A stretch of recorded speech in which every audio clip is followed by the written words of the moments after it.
No, it's not that. That's the second one. Is that? Yeah, it's this one. All right, man. YouTube, Spotify, you have been hit with the Seoul Dojo podcast. Curtis Russell and my man.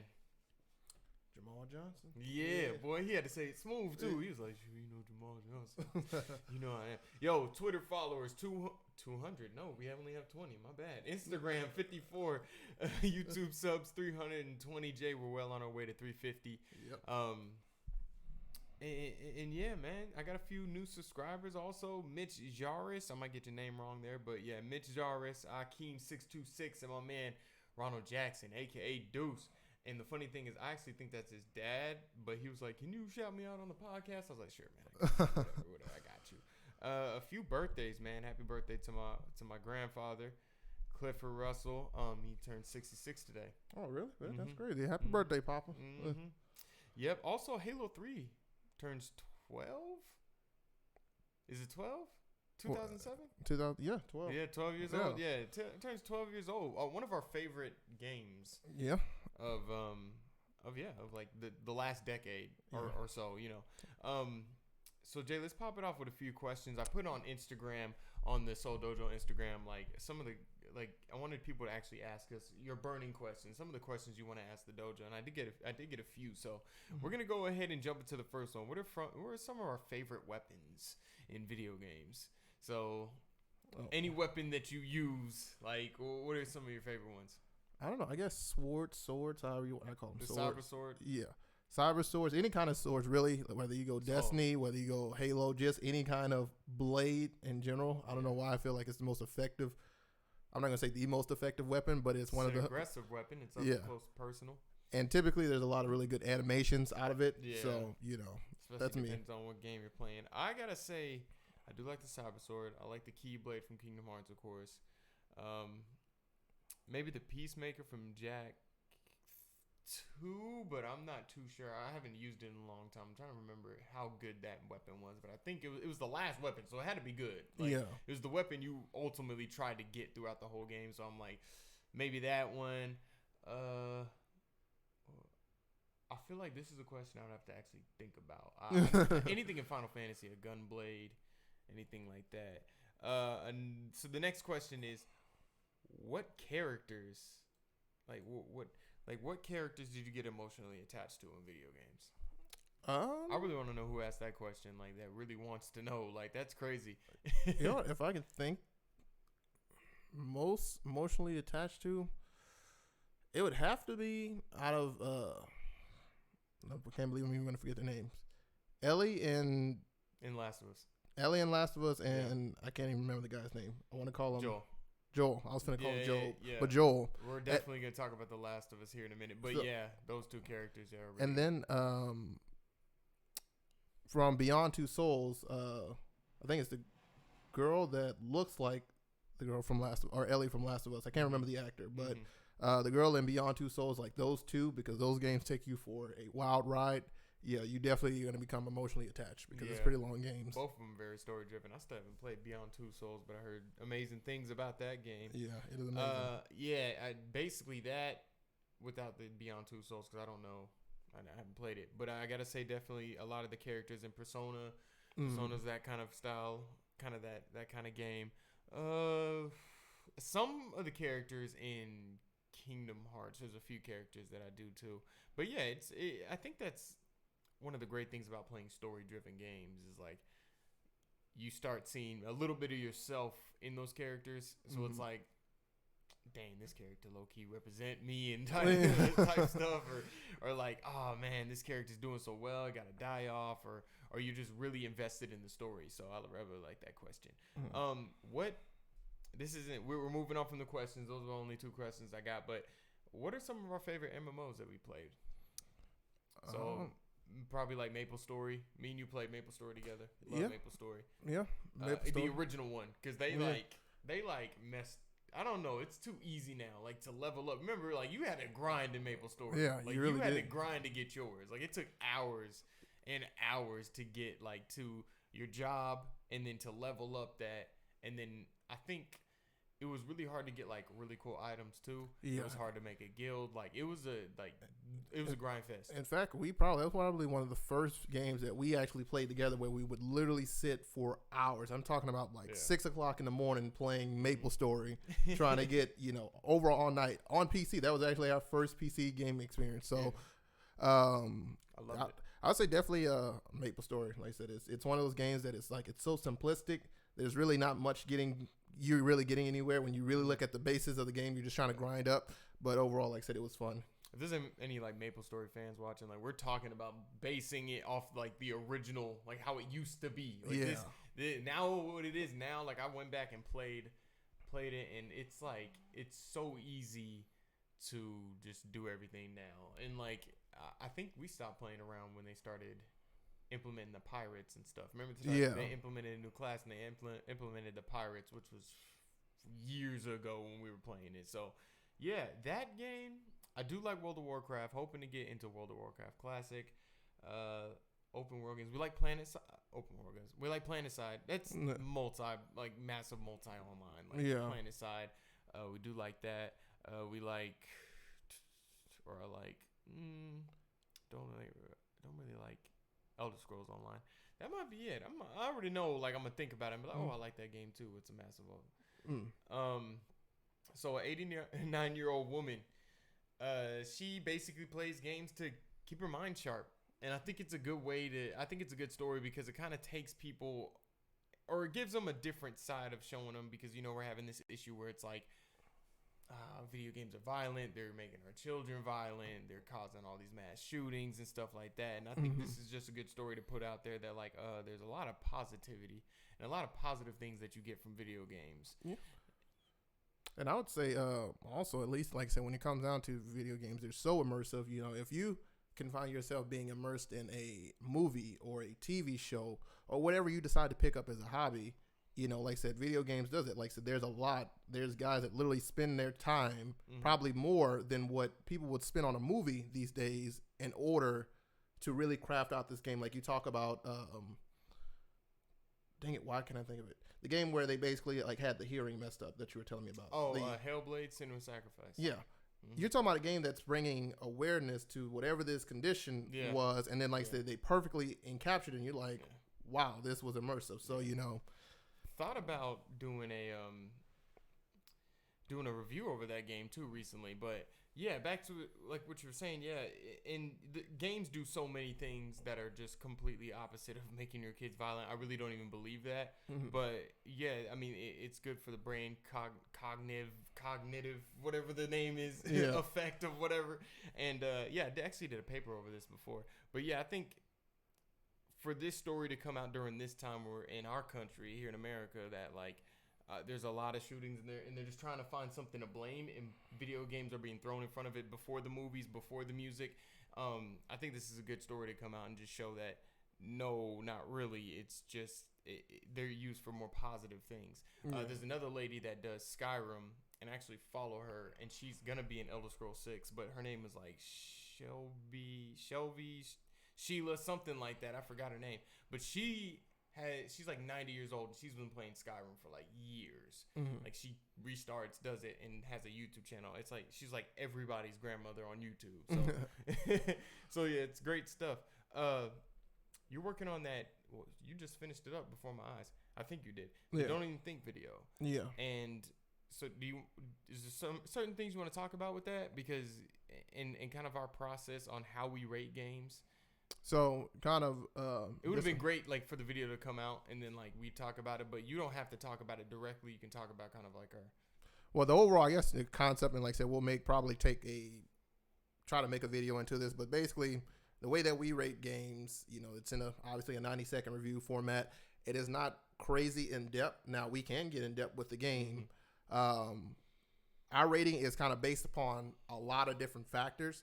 So like I said, we may give a game a 6 out of 10. You're like, how in the world did this game get a 6 out of 10 and this game get a 4 out of 10? Well, it's unique to that game, and considering a lot of factors surrounding that game and then the genre of games that it's in. Like I said, there's a long line of things that go with that. So like I said, I mean, it may be, for instance, we did Madden. Madden got a 6 out of 10. Well, now if you were to compare Madden to the wide global games, whether you now when you're talking about the Nintendo games and you're talking about these game of the years, well, yeah, Madden ain't even gonna come close. Yeah. Like I said, Madden would get a negative compared to those games because it negative. It doesn't come nowhere near close to them. So like I said, that's pretty much it. So with Madden, basically what you're saying is like you wouldn't hard grade Madden on like a story element. Yeah. You know what I'm saying? Like that would be more for when I did the Mario story or when I've been Yoshi's Island or something like that. Or when I do end up doing Hellblade Senua's Sacrifice, we'll put more emphasis on the story and that will affect the grade more. Yeah. Yeah. So that's, literally that's it. I do like them because with the first impressions, it's a little bit more. It is a little bit more. What's the word I'm trying to use? It is a little bit more lazy to do it on the end because you just play it for a few hours and then it's like just talk about it. But like with this, it's like okay, you got to play either 80%, 90%, almost just about finish it, and then you can finally say, okay, now I need to break down and I need to bring up what's important. Mm-hmm. You know what I'm saying? I can't just be like, oh, the game is. It's good here. It's good here. No, you got to bring up the stuff that's important and what would help sell the game. Yeah. When you're talking about thumbs up, of course. When you're talking about thumbs down, you're going to talk about more important things that people would be more concerned about. And that's another thing too, is like I said, our goal is, obviously we've gotten these games, so we have made the sacrifice in getting this game so that you either can decide to get it or not get it. Mm-hmm. And like I said, so either we can help sell the game, and the biggest thing, I almost slipped my thought, that it did slip my thought. Well, that you mentioned is that with these games, say for instance Madden and the franchise mode, well, they changed it this year to where now you're able to somewhat play as your player in this game mode. Now, like I said, come next year, if they haven't made any changes to it, then guess what? They can regress back. Mm-hmm. And the biggest thing that you stated, I remembered, we're playing these games fully, so there isn't no initial. No, we have to sit here and go through this, so that means that every game is not going to drop as soon. If we have a video or a game that is dropped literally within about 5 hours, and we have a review within it, and the game is an 80-hour game, mm-hmm. There is no reason for us to be able to have a review on this game until we fully encompass it. Madden, and like I said, it factors into that. Madden, I know that this game is not going to change. So once I've given them time, and like I said, I've already reviewed it well after it came out, mm-hmm. It's not going to change. Now, in the rare occurrence, if somehow, some way, these games that we review after all this time, and they somehow just make this crazy, adjustment, we will come back out and we will have a 2.0 to that 90-second review. A revised 90-second review. But, we're confident in what the reviews we give and the scores we give that we don't even have to revisit them. But we will. But, like I said, it won't have to be something in the video per se. Yeah, and that's just changing how the industry is now because, like, we should be able to just literally base games off how they are released. Because if you were confident enough to be like, I'm going to release this game now. Yeah. You should be able to be graded on it. Right. Because in that apparently doesn't happen, especially with a game we'll be talking about later in the show. So stay tuned. Anything else on how we grade games? I really do like the 90-second review. Like, I'm really about to, like, I even sat here and thought, I'm done with the first impressions. I think we should just move to the 90-second reviews, but I think I'll still do some first impressions on certain games, but I'm looking to do the Legend of Zelda one. I'm going to do a game that we're about to talk about here in a minute, and I'll mention it. But there's so much secret in this podcast, you guys. So many secrets. So much to talk about. But yeah, anything else on how we rate games? None at all. I mean, we rate them the Seoul Dojo way. Yeah, exactly. We got a good scale, and I think I am very confident on how we rate games there. Yeah.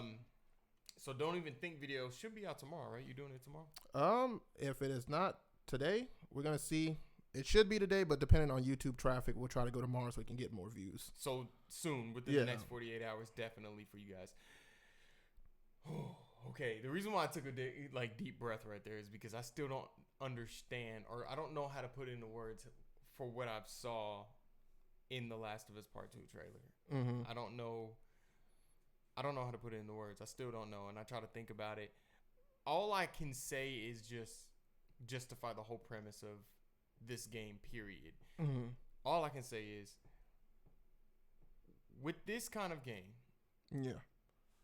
this is why I'm not going to say we, I'm going to say me. Mm-hmm. This is why I game.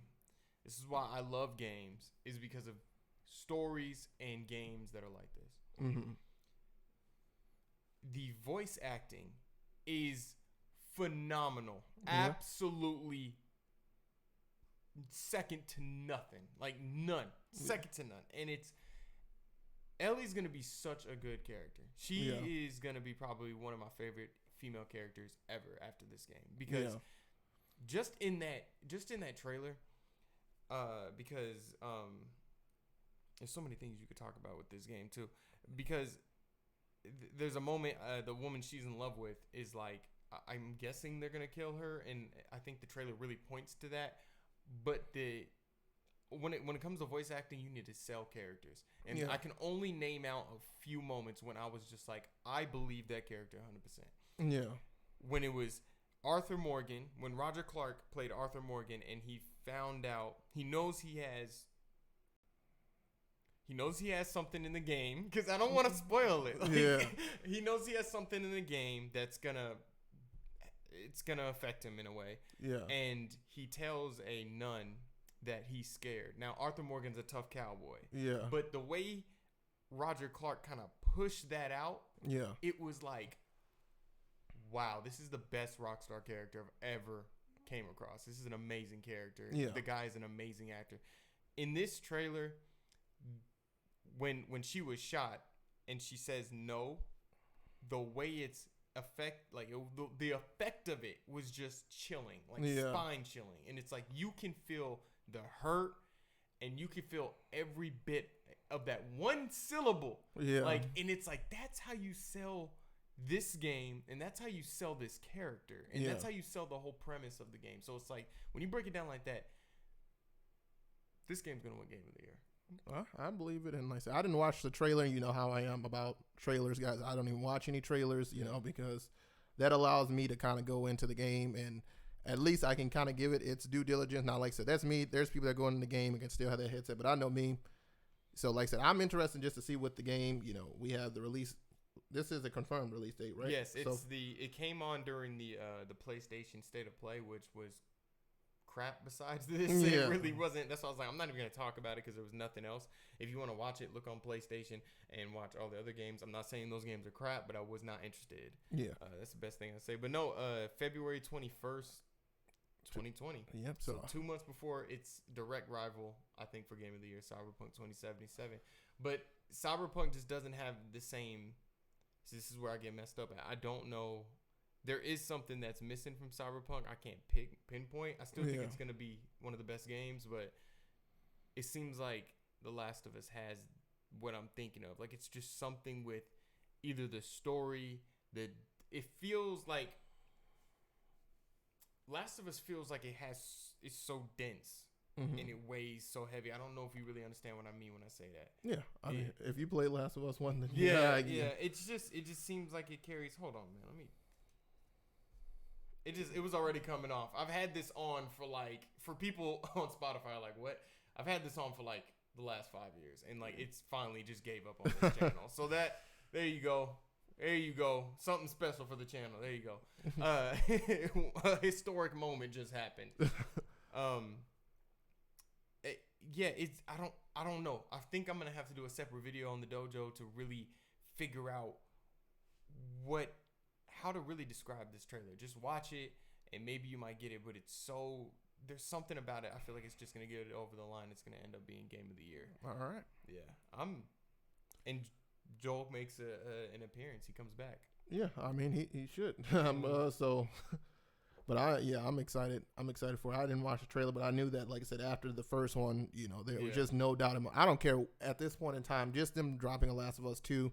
I'm like, whenever it drops, that's when it's going to be Game of the Year. So, but it is great though that, like I said, we do have a good barrage of games, good variety of games coming up this upcoming year that, you know, we can really sit here and say, man, you know, you don't only imagine how long that game is going to be, Cyberpunk. So to give us some time to really just spread out for, you know, first couple of months of the year, you know, starting off with a bang. So you have that. Then you have on the Switch side, on the Nintendo side, you do have the Animal Crossing coming out. There's another Switch game that's coming out really early. You have Cyberpunk, and then later in the year you might have Halo Infinite. Yeah. So next year is going to be pretty hot on top of the new consoles. Yeah. So it's going to be a pretty crazy crazy year. Anything else on Last of Us? I'm looking forward to it. That's it. I know. I mean, that's the only thing you can say. Yeah, I'm definitely looking forward to it. Yeah. How are we looking on time?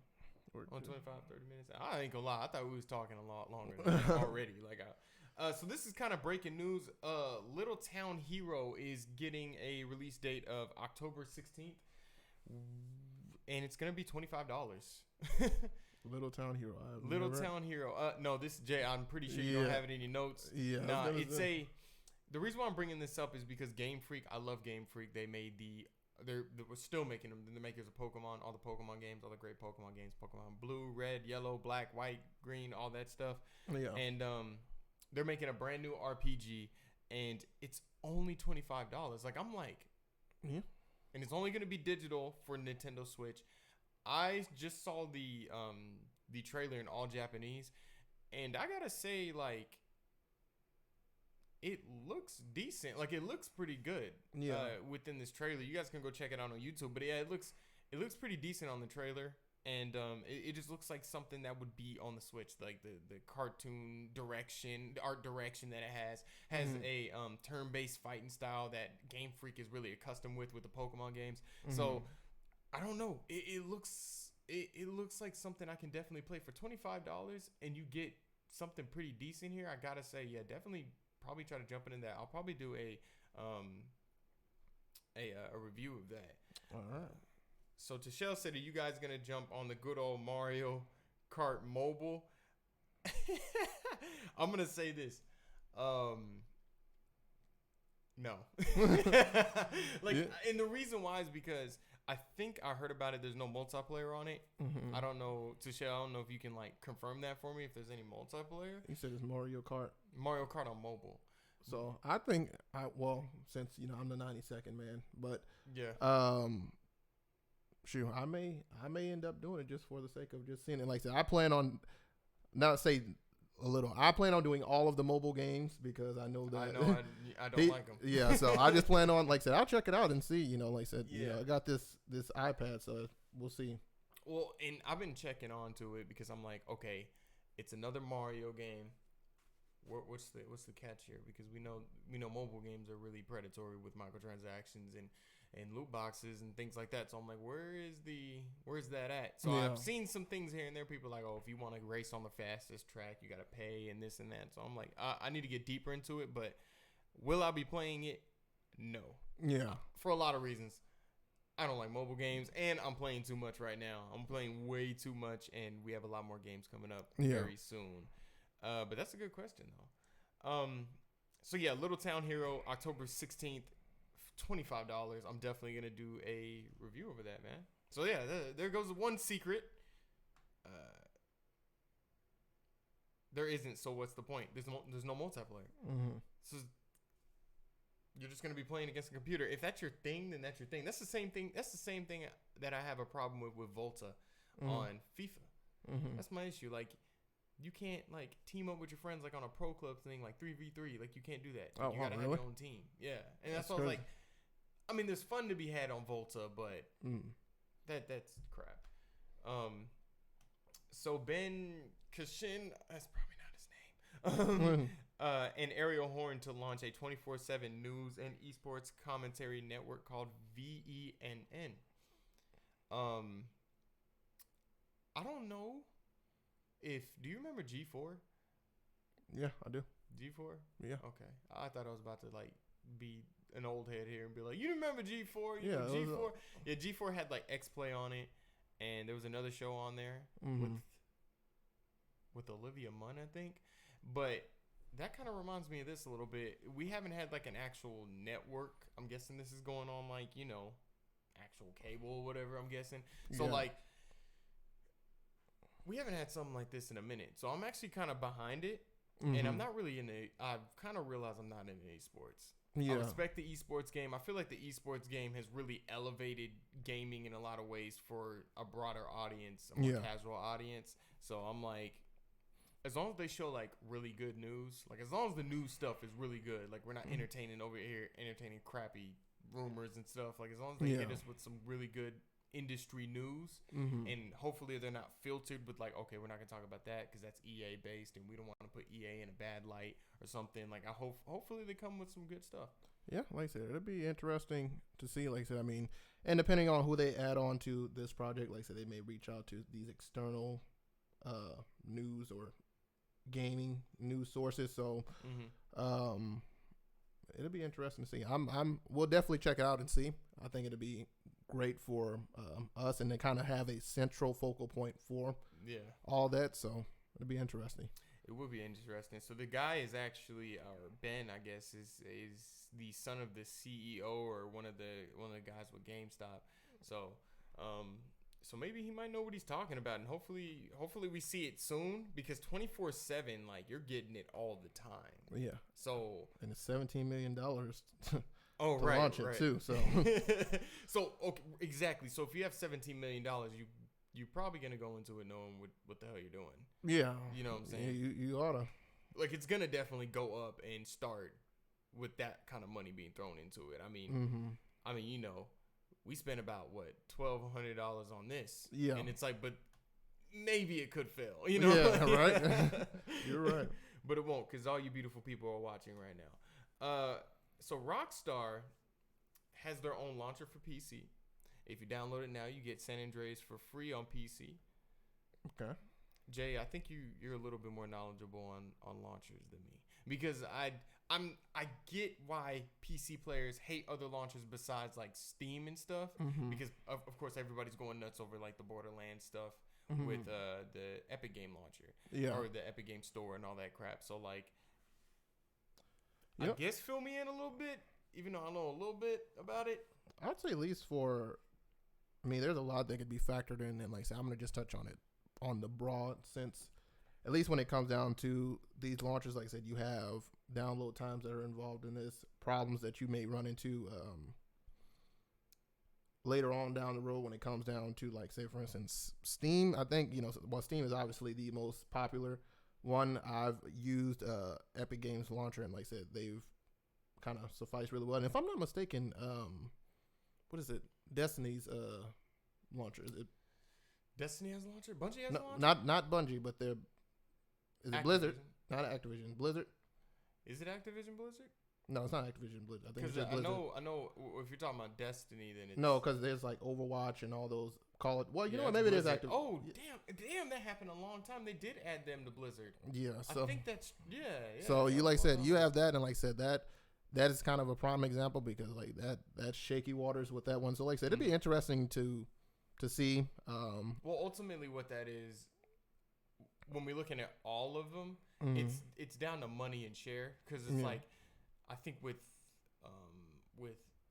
the Epic Game Store, I know they're getting the developers are getting a bigger share.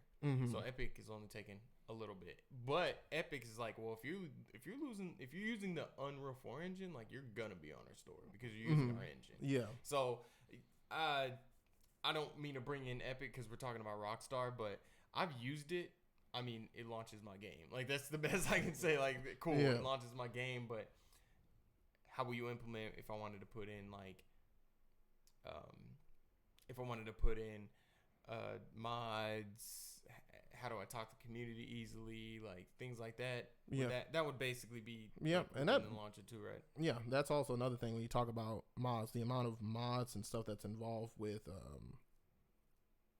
Steam. Like, I play this game, American Trucking Simulator, and the amount of mods and everything, that just the smooth transition from actual game to, like I said, so there's a lot that encompasses this. This would be like a whole video on itself. Yeah. But like I said, Steam is winning the race, and that those games that are actually wanting to be modded, let's put it that way. So we could look at it that way, that, well, shoot, maybe they're not allowing us to mod these games. Yeah. That's why they don't want to use Steam, because Steam is going to like have at it, Yeah. My man Charles, he's in the building. What's happening, Charles? He's on Twitch all the time. I think are you doing Battlefield still, dude? Like, either you're doing Battlefield or Call of Duty. I keep seeing you switch. But yeah, State of Play was trash yesterday. No, it really was, but I'm going to give PlayStation a pass, because I think with The Last of Us, they're just kicking Xbox while they're down. Like, it's just kind of messed up. But at the same time, I think they're going to have the PSX come up, I think, later this year. And we're probably going to see a lot more for the PlayStation 5. So I didn't really expect too much from it. But the best thing to come out of it was we got to finally see Last of Us Part 2, because that kind of went quiet for a while. Ghost of Tsushima's went quiet for a while. So we're like, we're going to have to see later in the year what happens with that. Oh, he's on For Honor. Go ahead and throw your username in there, man. Get you some people up in there. You got great stuff. You do some funny things. You always be haggling people on there, messing with them.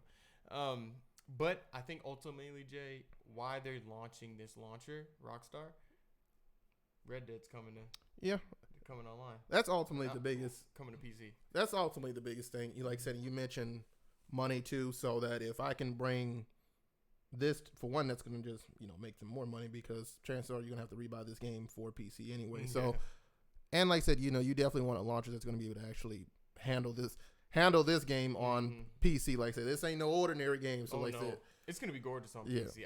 That's going to be the first thing I see. Like, I want to see it highest frames. I want to see the game, because it's a beautiful game. Yeah, I'm going to have to upgrade my PC for that. My PC can't handle that. But yeah, that's ultimately, that's ultimately it. If they can maximize, and that's the whole reason why, and as we move on topics, that's the whole reason why Fortnite had their own launcher on mobile when they launched it on mobile, because they were saving literally millions of dollars by not going through Google Play Store and the App Store. So you have that, which I think is a boss move. Yeah, like whatever makes you money quick enough.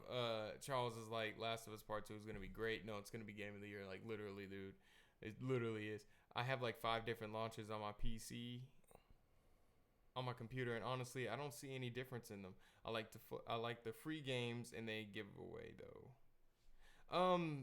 Yeah, I think I'm with Michelle. Like, I don't really understand too much of the difference, or I don't see too much of the difference, but I do understand, like, with Steam, you get a lot more like discounts and stuff like that pop up. Like, Steam is really good, and you can really interact with like the community right then and there. You can see reviews and stuff like that, and that's where the issue with the Epic Game Store is, because Epic Game Store is not ready to really be open just yet. Yeah, and I think CD Projekt Red starting their own too, but it's like it just came out just so it can just start sucking in all the games, and just be like, hey, we're gonna fix everything else later. Just get the games here, all right? We're gonna do all the businesses here. The timeline for Rockstar is like 1 year, 7 months for console to PC. No, that's about right. That's pretty. Yeah, that's about right. But I can't wait to see it on PC. I think it would be great. E3 is gonna rebrand itself as a fan, media, and influencer festival.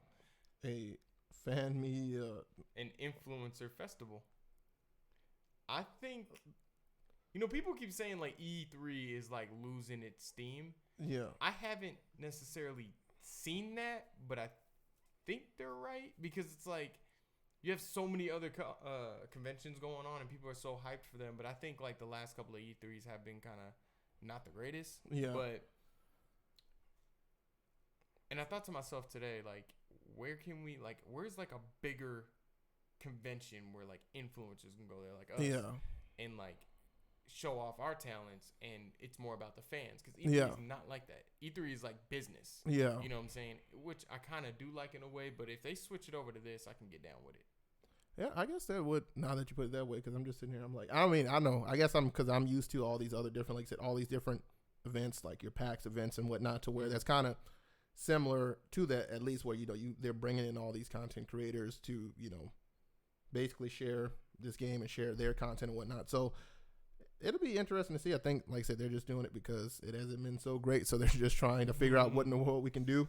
But like completely rebranding it, I mean, for the longest time, it's been straight business. Yeah, and now they're just like, yo, we're gonna do it for the fans, less wait times. We know a lot of people are gonna be there, but we're gonna do it for the people that come through, the fans. So I guess I'm not saying this Seoul Dojo's going, but I think we should wait a year, see how it works. Like, are we still going to get the conferences? Are we still going to get the in-depth interviews, stuff like that? Are we still going to get all that stuff? But I think we should hold back, see what it's like, and see maybe the dojo might go there. Yeah, like I said, that would, like I said, it would be pretty cool. And especially we know that there's going to be a lot of people there, so it's good to wait a year to let them get all the kinks worked out, because you know, and like I said, we don't know if this is going to be the next one or whenever they're going to decide to implement this in. So we're going to give them some time because we know the first one is going to be hectic, and a Seoul Dojo did not deal with chaos. So Charles says E3 used to be the most epic ever, along with G4 coverage. Game Informer used to feature E3. Wow, really? Yeah, I mean, with G4 coverage, I really do miss G4's coverage. Like the dude that was on there with the bald head, that dude was cold. yeah, and with E3 used to be a lot better though. It really did used to be hella crazy, especially like about 3-4 years ago. It was really, really great. So yeah, down for the internet. Yeah, and that is true. The only thing with like digital ownership, what Charles is saying is like when servers go down and the internet disappears, like you don't own the games that you digitally buy. You know what I'm saying? So, yeah, and that's because I always go back and forth with digital and physical. I think, Jay, what are you? Are you more physical or are you digital? I'm probably more digital. More digital. But do you like physical better? I guess you can say, I mean, in terms of that, digital hasn't necessarily failed me yet, but like I said, you know, I ain't saying that it can't fail me. Yeah. So I guess I would be, if I wasn't so lazy, that I'd probably just go and pick up all my games physical. But I think I started doing digital because I would have a habit of just bringing back a lot of my games and then rebuying them over and over. So digital forces me to hold on to that game for life, you know. So that's probably why I'm such big digital. Yeah.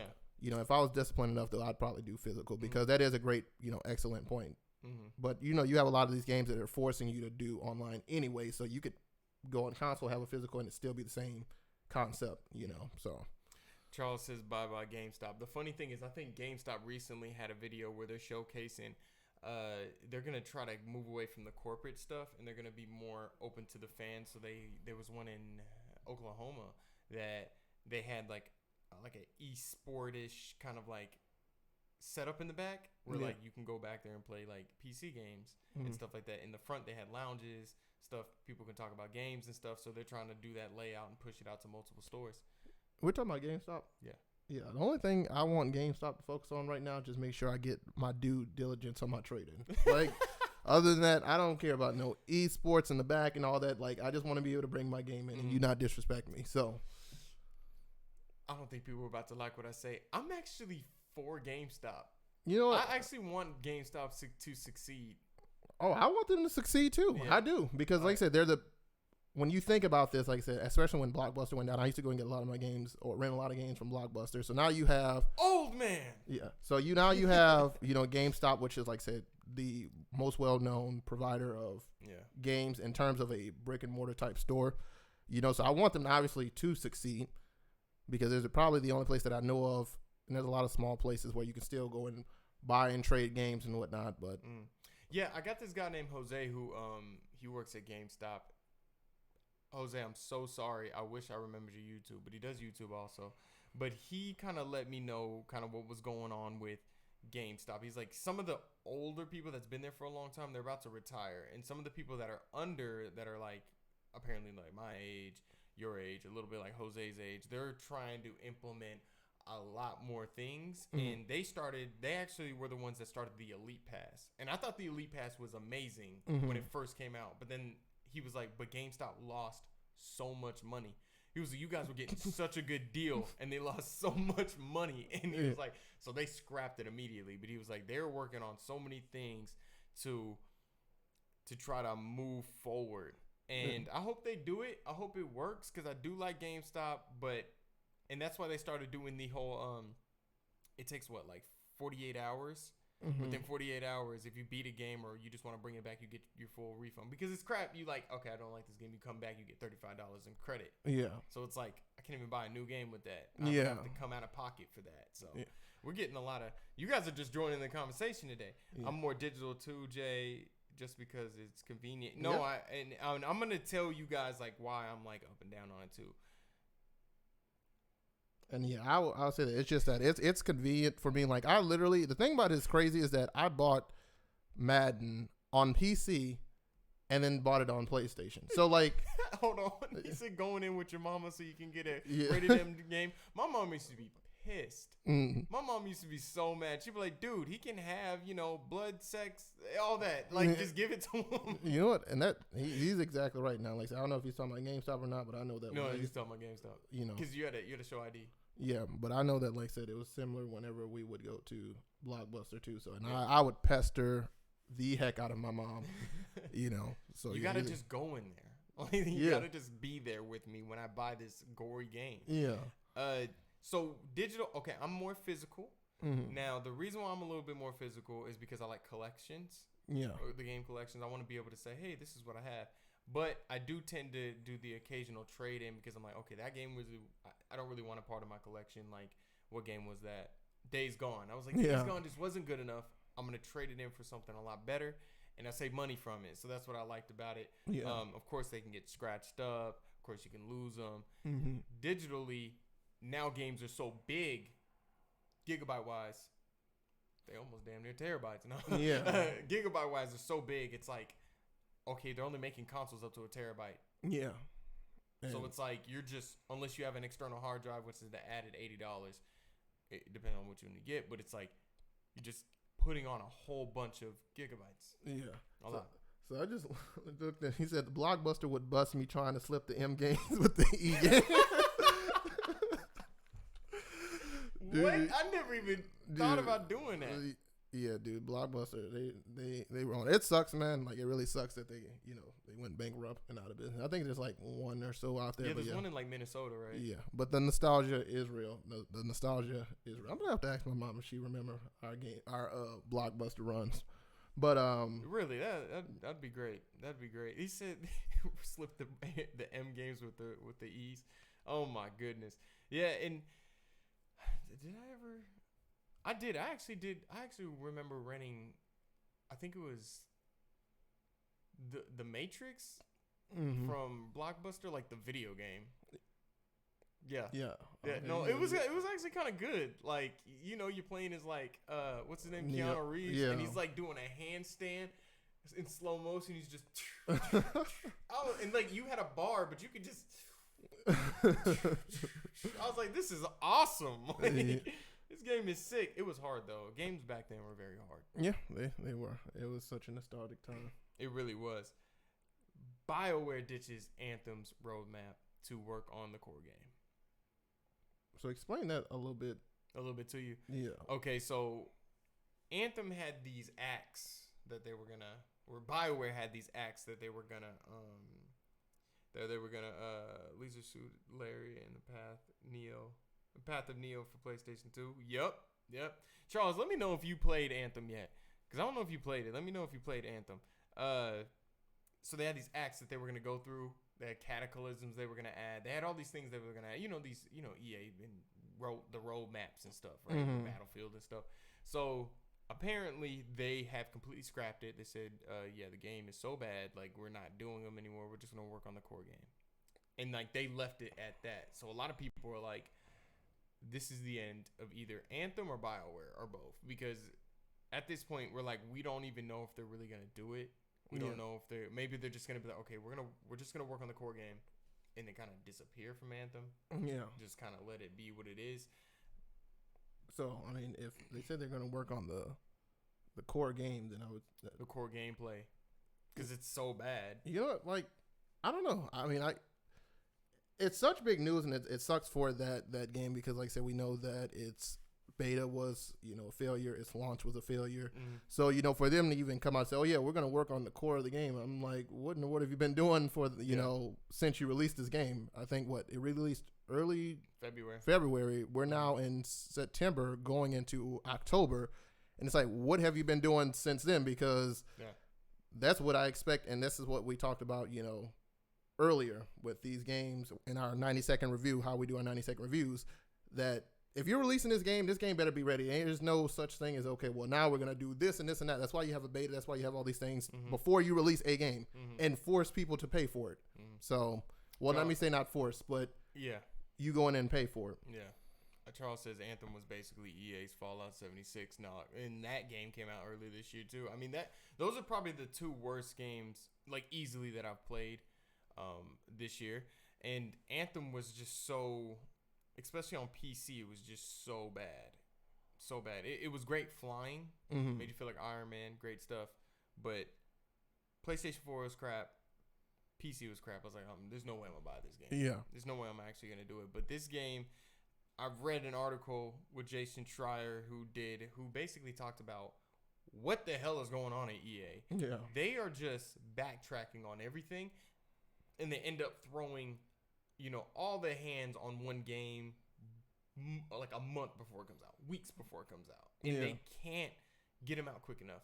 I've read that Frostbite is a insufficient, terrible mess. Yeah. Like Frostbite takes, for you to do something on Frostbite, apparently takes 2 weeks for you to do something, where Unreal 4, it takes you literally 2 hours. That difference that in duration is ridiculous. Yeah. That's like, and apparently the people that made this crappy engine have left. Wow. Okay. Yeah, and so it's like, they're just like, how do we even use it? Yeah. And EA doesn't want to go to, EA don't want to go to Epic Games and be like, hey, can we use the Unreal 4? So we have to pay you money to use it? All right. Like, no, EA, they're not, boy. They're going to pull up their pants and just be like, nope, we gonna use the Frostbite. We believe in Frostbite. Yeah. So yeah, this is a terrible thing. If you love Anthem, I hope it doesn't go away. I hope it's still serviced. I hope it's good, and I hope BioWare do something with this game. But I don't think they'll turn it around like No Man's Sky. Yeah, and like I said, I mean, and I'm gonna be optimistic for it. Hopefully they do, because like I said, I don't want any game to fail. Because like I said, it just adds one more failure to the gaming industry as a whole. So like I said, I really hope that they do, lock down. Now, like I said, this is a EA published product, so so we know how that works. So we have games that they've been supposed to work on the core of the game for the past freaking 10 years, and they're still releasing new titles. Yeah. So, before we move on, I want to try to remember that there is one more thing I do want to talk about before we get into our last 3 subjects. But I'm terrified of Dragon Age 4 now, because that game's whole premise changed. It was going to be more story driven. It's going to be the Dragon Age we always wanted. But now it's going to be a live service Dragon Age game, apparently. Yeah. And the guy that's leading it isn't really that great. So it's like you're going to keep going and you're going to keep making crap. I'm going to tell you right now, Dragon Age 4 will fail and hit the ground. Like immediately, because Anthem didn't sell well. Yeah. And it's like, you got us with Star Wars. You got us. I'll give it to you. You got us. It sold well. Did all that crap. But then we figured out, this pay to win. No. Yeah. And I think there's another game you got us with. But after that, like, it was like, okay, well, if it comes out that Anthem is crap, like, we're going to make sure it's crap. Yeah. Same thing with Dragon Age. Dragon Age, we don't believe in Anthem. So it's like, if the same team is just doing the same crap, Dragon Age is going to fail. So it's like, what are you going to do? Start just dusting off, putting all these series on ice like you did with Mass Effect? Yeah. You're going to loop, like, this is ridiculous. Yep. Like, this really is ridiculous. I don't know what EA is going to end up doing, but just putting these once amazing series away on ice, like Mass Effect, Dragon Age, is just, and Star Wars Battlefront is just ridiculous. Yeah. EA is a rich, cheap uncle who wants to do construction himself versus hiring a contractor. No, like, for real though, like, and there is talented people there. I just think they're getting rushed, and I think a lot of the crunch comes in. I think that's what the issue is. And it sucks, because as big as EA is, you would not think, when you have these much smaller game developers that are getting that are building games for these much smaller publishers or these indie games and whatnot, EA is the last people, as much money as they have, that we got to rush this, we got to rush that, instead of focusing on a quality game. I mean, you look at how long we waited for The Last of Us 2. Yeah. Like, dude, I'm pretty sure I was somewhere in high school by the time when the Last of Us dropped. And then on top of that, the last Red Dead, before Red Dead had dropped. So no, it's true. And Tichelle, did I go back and play No Man's Sky? I should, but I might not. Maybe not right now. I see what they're doing. I see what they're doing. I see what Sean Murray and Hello Games are doing. I'm gonna go back at some point. And Charles said, did you talk about the Modern Warfare Survival 1 year game mode exclusivity? Do you know anything about that? So actually, yeah, that is actually a great topic. I think that's what I was going to talk about. Go ahead. Modern Warfare looks, first and foremost, like Modern Warfare looks good. Yeah, it actually looks pretty good. Yeah, story mode looks. Thank God they went back with a story mode. Yeah, looks decent. You know what? That's what happens when you like had something that worked and then now you reintroduce it. So, like I said, I haven't played any of the trailers or anything like that, but it's got great reviews. But the 1 year exclusivity is they're going to have it exclusive on PS4 for 1 year. And if I'm not mistaken, there's this, I can't remember if it's the game mode. I can't remember what it was, but it's something that they have on there that's just purely exclusive to PS4. And I was reading an article about it. And so it's not on the Xbox or any of the PC or any of those other games. And people were livid about it. So because it was only on PlayStation. Yeah. Yeah, and that's what Charles says. PC players are mad, but that happens that's happened with Red Dead too. Like PlayStation is always quick on those things too. Yeah. Because that happened. I think that's happened with PlayStation with certain content being on Red Dead first, and I think it's happened with GTA also. So it's like you got to remember. Rockstar and PlayStation are actually pretty close with each other because GTA 3 only came out like kind of for Survival PlayStation. Mode, okay.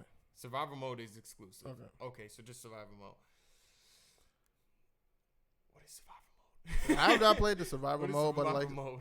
I've not played the survival mode, but I'm pretty sure that, like I said, it's going to be something that's their new found product. Only going to be on PlayStation first. And like I said, and the one thing that you got to realize too is that in terms of now when you get back to esports, at one point in time that was Xbox baby when it came down to Call of Duty esports. Now it's transitioned over to and we've seen it a lot over the last.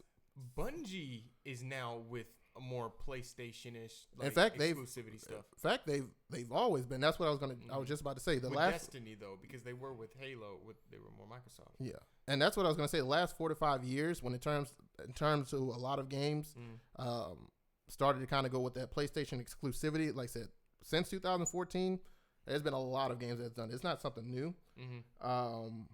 But, like I said, it's definitely something that anytime that I've seen it happen, there's been a good reception behind it. They're going to start cutting game modes from console exclusivity deals. Like Modern Warfare 2, I didn't play that though. It was local co-op and it was a endless game mode. And I get why people upset. Like it's like it is business though. That's the thing that's like the thing that sucks about it. Like PlayStation, that's why PlayStation's so iffy about crossplay. Yeah, because they're like, okay, like crossplay is a good thing. I don't care what anybody says because it's like. When you look at the business side, it's like, okay, yeah, like I understand why you're not doing it. It's like PlayStation's like, why would you want to play on Xbox? Why would you want to play with somebody on Xbox? Yeah. And like, if you want to play with your friends, you need to buy a PlayStation 4. Yeah. Like I get it, but it's like you're giving us that added option to be like, okay, well my friend doesn't need to buy a PlayStation 4. He can just have his Xbox and we can still play together. That's great for the consumer. Yeah, that's what people need to understand. We care too. We the ones that buy the product and stuff. But when it comes to exclusivity deals, I think I don't really, me, I don't like walls and paywalls and stuff. So it does suck that this kind of business has to happen so PlayStation can ring you into PlayStation 4. Yeah, because and like I said, that does suck that they do have it. You talk about consumer friendliness, like I said, PlayStation is like, oh yeah, we'll provide you with these great exclusive games. Yeah, we're gonna make sure that you can get some quality games like Uncharted and Last of Us, but you gonna have to come and get this PS4 together.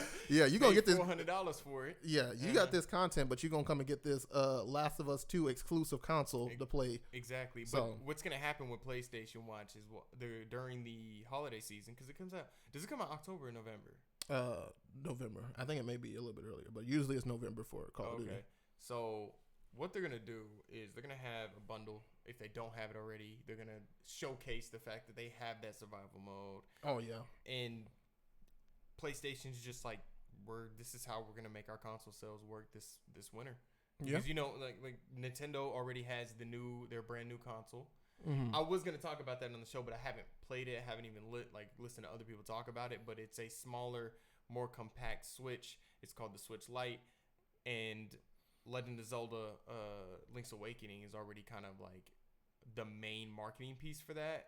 So, and it's a perfect game to play on it. So it's like they already kind of got their set out. I don't know what Xbox is doing, but PlayStation's already like, yo, this is the biggest game to come out this year. We're going to have a certain mode with it, and hopefully we sell more PlayStation 4s for it.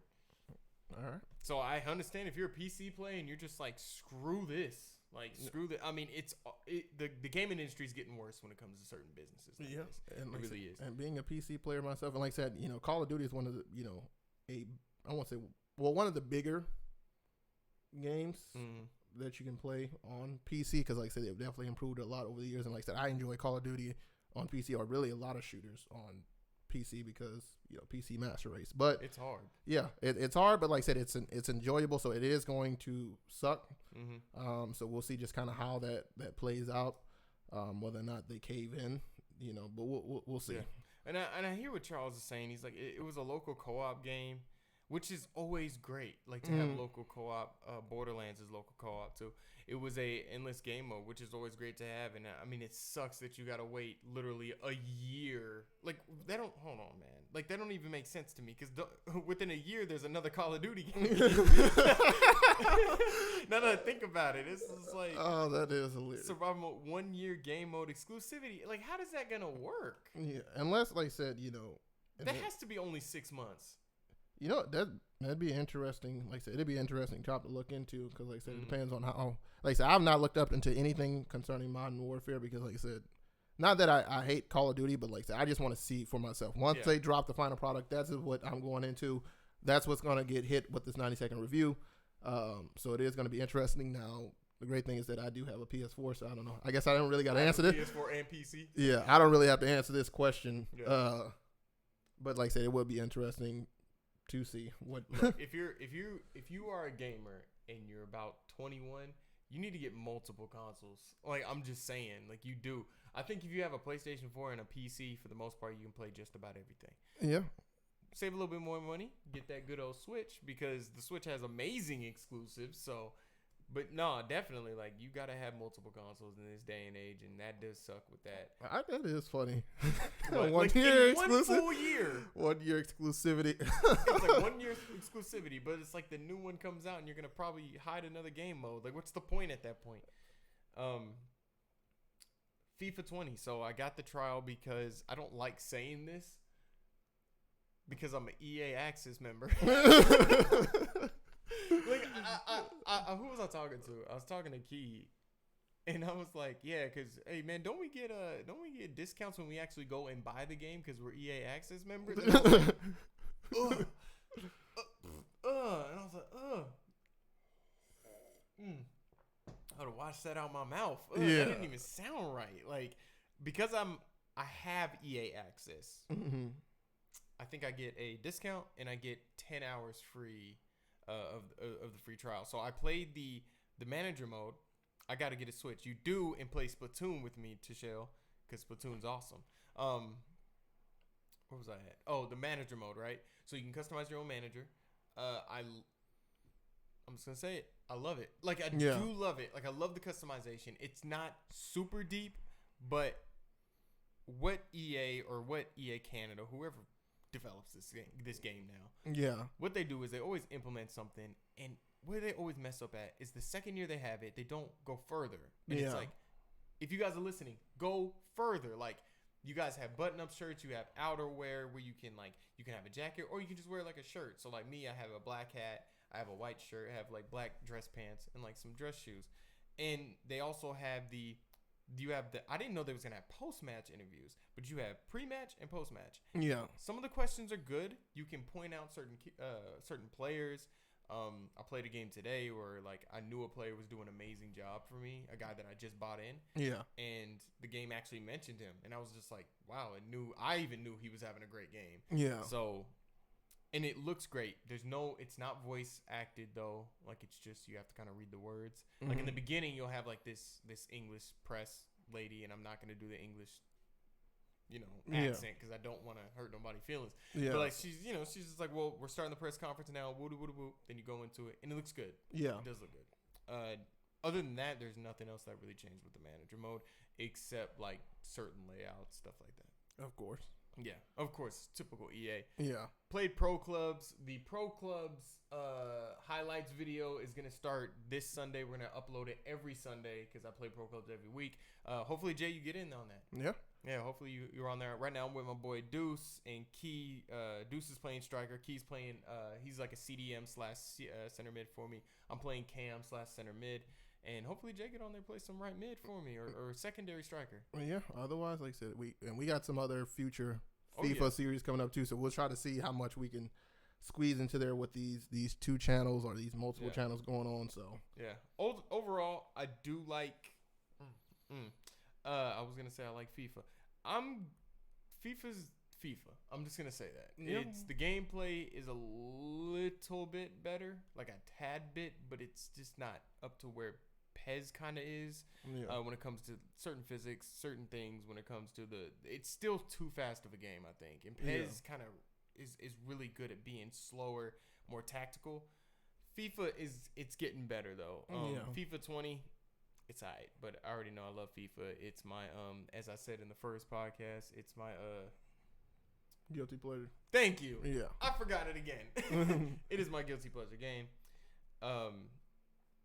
Jay, you played Don't Even Think. I know we talked about it a little bit. Mm-hmm. Do you want to give a little bit of insight of what you think about Don't Even Think?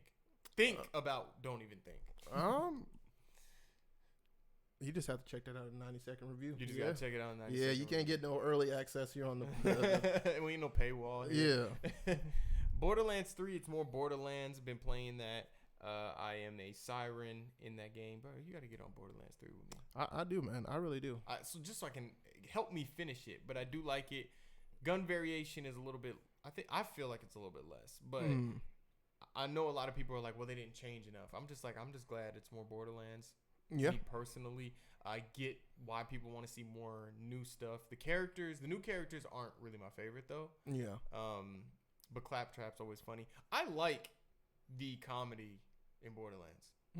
Like I don't know why everybody's just like, yeah, the comedy's crap. Like Claptrap's hilarious to me. Like there's like one part in the beginning where he's like, all right, we got to make it to this door, and like nobody's around. Yeah. He like, and there's like one rock.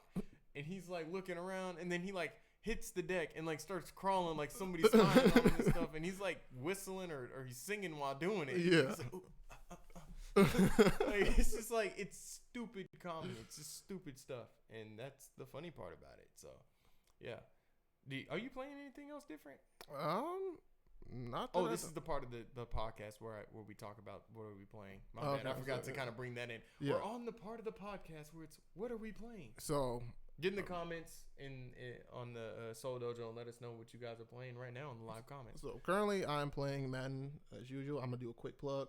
We Want Greatness. That's a new YouTube channel. We got a remake of EA's Face of the franchise, and we're actually making it a legitimate looking mode and kind of really immersive. How many videos are you in? Right now, we're 3 videos in. We just released the last video. What is today? Wednesday? So last video yesterday, video Tuesday and Thursday. So I'm playing that currently. I don't think that I'm playing anything else. I do know that I have a couple games set up to play. I know obviously we have FIFA. There's a lot of other games that I want to play that are either free to play or just games that people may not think much about for the 90-second series. So like I said, independent AA. Yeah, that's where market. That's kind of where I'm hanging out at. Callie does a lot of the, the AAA or, a lot bigger games. I do the much smaller games so I can kind of grow in my knowledge of them before, I tackle the big boys. That's a good idea. Yeah, the series, are you uploading? You're uploading twice a week, right? Yeah, twice a week, Tuesday and Thursday, 5:30 Eastern. And that's up on in the morning. Yeah. That was funny because I was like, man, I woke up at 7 a.m. and I did this PES video, man. I knocked that thing out, and you was like, oh, that's cool, man. I woke up at 3. I was like, damn. I was like, well, I ain't doing that no more. I ain't talking about waking up anymore. Yeah. Like, I'm not doing that no more because he got me beat with that. Oh, man, my boy Tevin there talking about J. Cole. Talking about I look like J. Cole. I'm tired of him. Hey, man, I control the live comments. I'm going to get you out of there. No, I'm messing with you. Tashel's playing Sims 4. Yeah, but you're not playing the new DLC. I asked you last night if you was playing it, and you weren't playing that. Bloodstained Ritual of the Night. which I played a little bit of that. I just couldn't really get all the way into it. Mm-hmm. I think it's a good game it's a smaller game, and I think it's a good game if you are a Castlevania person. I learned quickly that I am not into Castlevania games, but I respect the series itself. Blair Witch, how? Series going nuts. Siri likes that game. How are you playing Blair Witch? Because Blair Witch is terribly scary, and you only use a camera like you're in Outlast. You know what? I watched not watched, but I looked over kind of a found flicks type. Well, that's the name of the channel. Found flicks and explain of Blair Witch, the original and the newest one. And yeah, I don't know. Like if Outlast was just that scary, I'm not even about to dang near think about going into that game because, yeah, I don't know. But I hate scary games that you don't have something to protect yourself with. Like, yeah, I mean, you have a camera. You can throw a camera, but if you miss, right, that's it. Like, yeah, and that could be your only source of light. Or yeah, so it's I believe, and you can correct me if you want to show. Like, I believe it's you're using a camera and you have a dog. I think also. So like it's the camera goes. What if the dog's too scared? Whatever. I talked to somebody yesterday. I talked to Key yesterday about playing PT, and I told him about some of the things that PT had, and that I'm never gonna play that game again because it's terribly scary. You know, it sucks that game never materialized anything, and it's crazy because well, it's a playable teaser for the Silent Hill. Right? Yeah. So it's done, but yeah, and it's crazy. It's a scary game. It's so amazing that you can create a game that's only 7 minutes long within one setting. That's not even like as big as this room. Maybe? Yeah, it's probably a little bit bigger, but it's a hallway. It takes place in a hallway. Yeah, and it's amazing that you can do that. It's amazing that you have a dog to help you. Though I guess like it would make you feel better that at least you're not by yourself because like in Outlast you're just kind of by yourself. So I guess if the dog is with you, then yeah. I don't know. Yeah, you're crazy. I can't really play. I don't like the only horror game that I've even thought about playing is Dead Space 3, and like Dead Space 3 is great. I didn't almost make it through because we used to play it at night, and like I said, I had to have a co-op player with me. So yeah, he was like, I ain't going nowhere until we get this done. All right? Yeah. As I said, I get sidetracked building and making Sims. I need to get you in Black Simmer because they do some cool stuff in there, and you have a dog to help you though. That's cute, but you ain't got a gun. Like a gun and a flashlight would be nice, like you're in Alan Wake or something. I think in Alan Wake you only have a flashlight too. Mm-hmm. In Sims, I don't make other Sims. Like I only make myself, and I never get married. I don't know why I can't commit on Sims. Like I don't get it. Like. Yeah. Like, I literally broke up with a girl, like, 2 days before New Year's Eve. Like, I was like, I'm going to be single on New Year's on Sims. Like, yeah. I'm going to do it, damn it. So, I'm the worst person when it comes to that. Right. Legend of Zelda Link's Awakening. I'm doing not a first impressions. I'm doing a 90-second review on it. I played it while waiting for the stream to go live, and I'm loving every second of it. I am loving it. There is some frame issues here and there, but I love the game, the way it looks, the way it feels. It's perfect for portable play. But I just can't wait to do the review on it because it's a really great remake. It's really awesome. You said, how do I play that and not Outlast? Because like Outlast or Dead Space had like the splitter guns and no, you had all those guns on Dead Space. Yeah, like you had Dead Space I know it's called Dead Space. It's not even relatively a dark game until it turns off the lights, like legit though. Like it's not, because there's always things illuminating hallways and stuff, so it ain't terrible. And you know if there's a vent, there's an enemy. You know what? And like I said, there's typical jump scares in Dead Space. The thing about it is that they're so well placed is because like I said, literally every vent is a place for them to jump out at, but like I said, not every vent will they jump out. Now you can typically anticipate, but then there's like, especially in Dead Space 3, they kind of toned it down from the first two, you know, that you just go and you be passing by vents and you just be sitting there chilling, and like the last second when you're about to get off like the elevator, like something's coming flying down. Yeah, flying down the elevator. You know, but I like, think Dead Space 3 was just more eerie and weird. Yeah, and like I said, and we can go on and on about the game. Like I said, they really did. You want to talk about a game that's immersive, like where on one player's side you would see something different compared to, and like I said, guys, we played this like states away. Like I was in Louisiana, he was in Texas when we played this game, and it is, oh my goodness, it was scary in that it was creepy. Like when you're seeing something and you're walking around like, hey man, you see that?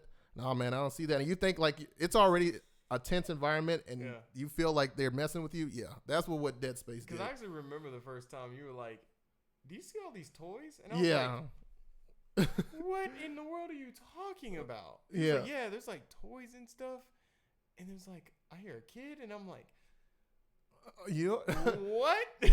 that was it. And there was this what do they call it? Nutcracker. It was this nutcracker sitting right there, and I'm like, dude, come on, man, stop playing. Like, you see it, and I'm like, oh, this game tripping. Yeah, this game tripping out. But yeah, I remember that, and yeah, that was nuts. I don't like having to fight creepy monsters. I'd rather run and hide. No, because I just feel defenseless. Yeah, like I just feel defenseless. So yeah, Outlast was just I don't know. Outlast was weird, and Outlast has like a weird story too. Has a really weird story.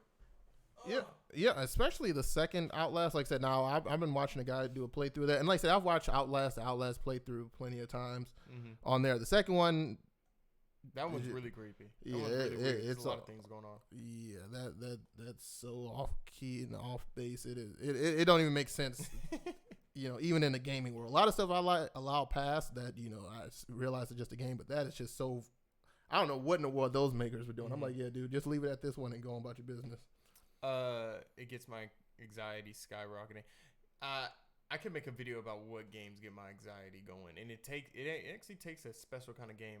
Metro Exodus was a game that I could not play. Like I just couldn't play because it's like a suspense the whole time. Yeah, and like I would just be tired playing it because I'm just sitting there holding my breath the whole time. Because like you're just walking and it's slow. Then it gets dark, and you're out in the open, and then you just start hearing crap, and you're like, bro, something's going to come out. And usually something comes out. And like, they have the biggest, scariest monster, mutated whatever in that game. But it was a good game. How far did I get into it? About 20% until I was like, I'm done. Yeah. It's too much. Yo, we've been going for about an hour and 17 minutes. I'm going to start closing up this mug real quick. But, yo, so, Jay, I brought my Legend of Zelda Link's Awakening Dreamer Edition. I paid an extra $10 because I got lied to at GameStop. Yeah, that happened. Mm-hmm. Well, okay, so it came with like, I think it came with like something with a Game Boy. Yeah. But it wasn't here in the States. And I asked the dude, I said, no, that's what it comes with? It was only $70 and an art book? Yeah. Heck yeah, put me down for that. So I went up there and I'm looking at it, I'm like, this don't come with the Game Boy thing? And he was like, nah, it's just the art book. I was like, what? Yeah. He was like, yeah, it's going to be like $69.99. I said, screw it. Give me it. Whatever. Yeah. And, that doesn't mean I have money. Don't ask me for money. But no, you know what? First things first, I think this is just the same artwork on here, but I love the artwork just straight up on this game, and I just like the way it looks. I don't know if y'all can see that. But it's the most boring pack you can get out of it, though, like out of all the three that you can get. But, of course, you have the art book here. And I like art books. It shows off like the whole models of everything that the developers were working with. Yeah. So I really like it. That's like the beginning movie there for you guys. It's like the beginning movie. That's like the main artwork that they were promoting with. Look pretty dope. Mm-hmm. Pretty sick. So you can go through it. You can see sketches, stuff like that. That's pretty cool. No, it's legit. Especially if you're like an art head, art junkie and stuff like that. You can see just kind of what they were going through. You got some enemies right there, stuff like that. I'm gonna check that out for a second, Jay. Yeah. So yeah, it's pretty straight, and then of course it just comes with the game itself. So like that's basically everything it came with. People were like, "Yeah, this is the most boring one." I'm like, "Great, I got the most boring one for $70." Wonderful. Yeah. Absolutely wonderful. Yeah, this is really cool, dude. Yeah. So, but next week, not next week. When we go live 2 weeks from now, yeah, I'm gonna have something hella dope. All right. Super dope for you guys. But anything else, Jay? None. That's all, man. We've gone for a while. I think we've covered everything. New video coming up. New series coming up. We got a lot more content. We got conventions we got to go to. Just everything. So subscribe, notifications, share, all that great stuff. New video dropping tomorrow. Don't even think if you haven't seen it or haven't played it yet, you might want to just check out this game. Like I said, you may want to buy it, or it's free. You may want to download it, or you may not.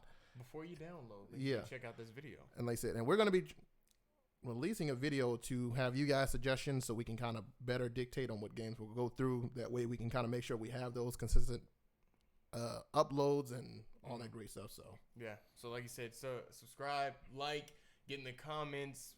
We're almost at 350. I mean, I am hyped about that. yeah, On our way to 400. And yeah, so I've been Curtis Russell. This has been my man Jamal Johnson. And we'll check you guys later. All right. Deuces.